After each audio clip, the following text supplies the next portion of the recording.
মই তাকে কৈ আছিলো যেতিয়া আমি দুজনীয়ে চাহ পিঠা খাই আছো অলৰেডি ঘৰে ঘৰে সকলোৱে পিঠা বনোৱা আৰম্ভ কৰিছে আমাৰো ঘৰত বনাইছে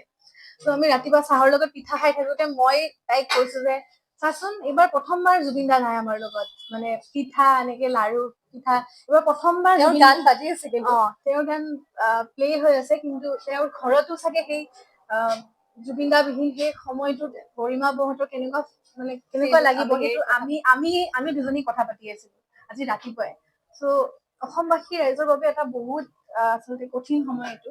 যে জুবিন দা বিহীন ভোগালী বিহু একেবাৰে পচিবল নহয় তথাপি আমি চেষ্টা কৰিম